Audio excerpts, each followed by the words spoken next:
Chers amis, chers frères et sœurs en Christ, tout d'abord et évidemment un maxi Alléluia, le Christ est ressuscité.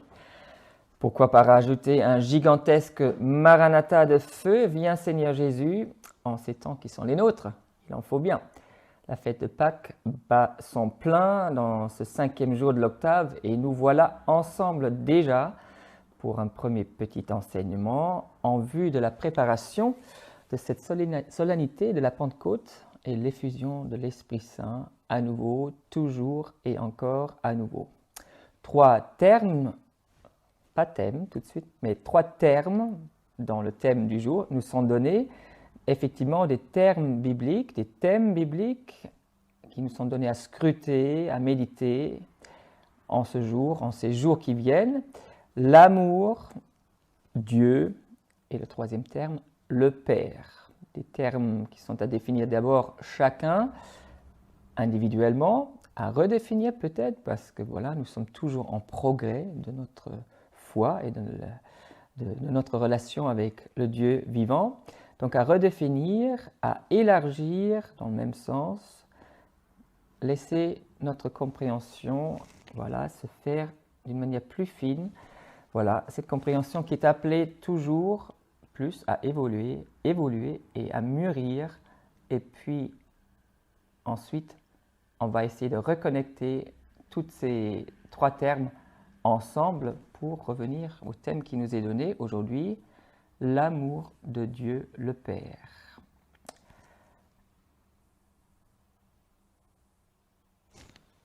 Ces réalités donc, qui nous sont données à scruter et surtout à accueillir en toujours plus grande profondeur. Voilà notre mission pour les semaines à venir, pour recevoir à frais nouveau celui qu'on a déjà évoqué, avec la grâce agissante et réactualisante, avec la grâce de l'Esprit Saint, l'Esprit que le Père et le Fils nous envoient. Esprit, par définition, d'amour et de vérité. Il ne faut jamais le séparer, ces 2 dimensions. L'Esprit d'amour et de vérité qui, en même temps, et d'une manière privilégiée, Père des pauvres et des humbles de cœur. Vous connaissez tous vos chants à l'Esprit Saint, vous connaissez les 2 traditionnels hymnes à l'Esprit Saint. Voilà, il nous est évoqué là, l'Esprit, comme le Père des pauvres, un rayon de lumière qui vient d'en haut et qui touche le cœur seulement des humbles de cœur pour produire en nous et autour de nous justice et paix. Je vous laisse relire votre psaume 84 où c'est bien médité et explicité. Amour et vérité se rencontrent, justice et paix s'embrassent, voilà, pour faire leur œuvre dans le monde. Voilà cet Esprit Saint que vous connaissez bien sûr déjà, que nous connaissons tous parce qu'il agit dans notre vie, il nous est donné par notre baptême. Cet Esprit, Jésus nous l'a promis comme étant notre défenseur, notre avocat, notre guide. Je monte vers mon Père et votre Père, vers mon Dieu et votre Dieu, je vous enverrai un autre défenseur, l'Esprit de vérité. Et quand Jésus dit ça, dans un évangile, dans un autre, que je vais vous lire tout de suite, il exprime autrement, il jubile en pouvant déjà voir que cet Esprit va être envoyé davantage et qu'il est déjà à l'œuvre. Nous pouvons nous rappeler donc cet évangile révélé aux simples en Matthieu 11, 25 à 30, aussi mentionné chez Luc au chapitre 10, versets 21-22. En ce temps-là, à cette heure même, Jésus tressaillit de joie sous l'action du Saint-Esprit. Il prit la parole et il dit « Je te bénis, Père, Seigneur du ciel et de la terre, d'avoir caché cela aux sages et aux habiles et de l'avoir révélé aux tout petits. Oui, Père, car tel est ton bon plaisir. Tout m'a été remis par mon Père, et nul ne connaît le Fils si ce n'est le Père, comme nul ne connaît le Père si ce n'est le Fils. Nul ne sait qui est le Fils si ce n'est le Père, ni qui est le Père si ce n'est le Fils, et celui à qui le Fils veut bien le révéler. » Il y a une suite à cet évangile que vous connaissez aussi. Je m'arrête là, mais gardez en arrière-tête déjà la suite de cet évangile. Venez à moi, vous tous qui peinez et ployez sous le fardeau, et moi je vous procurerai le repos. Voilà, il y a une dimension de l'envoi de l'Esprit Saint, de l'accueil de l'Esprit Saint, qui nous amène effectivement à être dans la paix et dans le repos, peut-être de notre esprit, de notre corps aussi, pour pouvoir continuer la route qui peut être hasardeuse parfois et lourde de charge, on va dire comme ça. Donc, rendons-nous auprès du Seigneur pour sa joie et notre croissance. Seigneur, rends-nous simples, humbles, purs et pauvres, tout petits, cachés en toi, cachés dans ton cœur sacré, à jamais ouvert, pour y être en sécurité et nourris pour porter ton nom à nos frères et sœurs en humanité. Voilà donc arrivé, pour reprendre les 3 termes séparément que nous avons dans le titre de notre topo aujourd'hui, pour encore une fois les réunir à la suite, à la fin, les interconnecter en quelque sorte et surtout pour en vivre. C'est le seul but, n'est-ce pas, de l'envoi de l'Esprit Saint, de la vie de Dieu en nous, de vivre ici sur terre pour vivre bien éternellement ensuite. Alors, l'amour, premier terme, qu'est-ce donc cette chose, cette réalité, ce sentiment, cette soif divine, à la fois divine et humaine, ce besoin essentiel et existentiel sans lequel aucun être humain ne puisse vivre. Nous en faisons tous l'expérience. S'il n'y a pas l'amour, ça crève. En partie dans une dimension de notre vie, ou pour certains dans la totalité. Voilà, il y a plein de chansonnettes, des petits chants populaires qui nous disent que c'est l'amour qui fait tourner le monde. Alors, c'est très profond quand on dépasse la superficialité de certaines définitions de l'amour, mais au fond, c'est vraiment ça. C'est l'amour qui fait tourner le monde quand il n'y a plus amour, charité, quand il n'y a plus l'amour qui vient d'en haut et des choses qui meurent, qui s'assèchent au moins ou qui deviennent invivables. Alors, je vous laisse peut-être aussi dans cette dimension-là reprendre l'hymne à la charité que saint Paul chante dans la première épître aux Corinthiens, au chapitre 12 et surtout 13, quand vous pouvez contempler avec lui tous les fruits ou toutes les qualités que produit la charité en nous.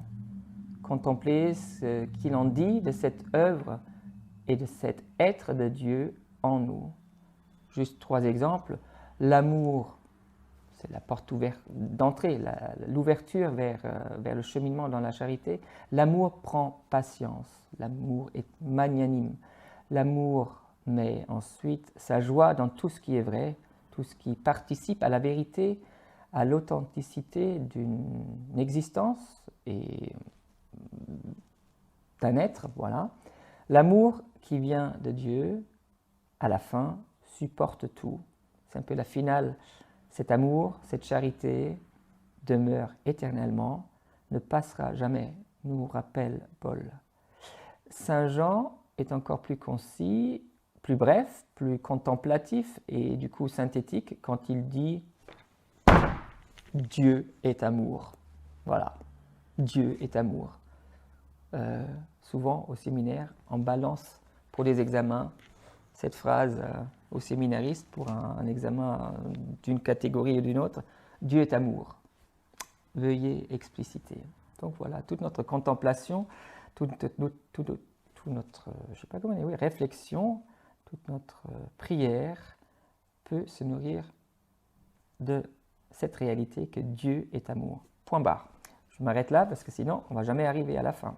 S'il y a donc en nous un grand amour sensible, ou juste un simple soupçon de bienveillante persévérance dans la difficulté ou l'adversité, c'est déjà et encore une trace, une preuve de la présence de l'amour divin en nous, cet amour qui est à l'œuvre en nous et qui est à l'œuvre à travers nous. Vérifions où nous en sommes dans cette présence de la divine charité en nous, Ça peut aussi ouvrir davantage l'espace pour que l'Esprit puisse œuvrer davantage, pas seulement à la Pentecôte, mais à partir de maintenant, et puis avec une amplitude plus grande encore, à l'effusion du Saint-Esprit, solennellement fêtée par toute l'Église lors de cette fête solennelle, effectivement, de la Pentecôte. Passons maintenant tout de suite aux deux notions de Dieu et de Père qui, dans l'Évangile, se confondent souvent, se glissent l'une dans l'autre. Qui donc est Dieu et qui donc est le Père? Vous entendez déjà en arrière-fond, et on va revenir là-dessus, cette fameuse phrase, ou plutôt cette demande insistante qu'on adresse à Jésus, « Montre-nous le Père, cela nous suffit ». Alors, la question du « qui donc est Dieu » est posée ici, et elle est posée, accrochez-vous bien, dans un vieux chant, dans une vieille hymne, un peu, excusez-moi pour l'expression, cucu, ou au moins désuet, dans le bréviaire des psautiers, des prêtres, des diacres, dans l'édition actuelle en tout cas, il y a un chant voilà, qui, sur quasiment une page entière, répète cette question en refrain. Qui donc est Dieu? Et on a diverses esquisses de réponses dans les couplets. Dieu est ceci, Dieu est cela, et encore une autre chose, ou carrément une quatrième. À la fin, et sous le trait, on trouve la réponse de notre premier paragraphe. Dieu est amour. Qui donc est Dieu? Dieu est amour. Ha!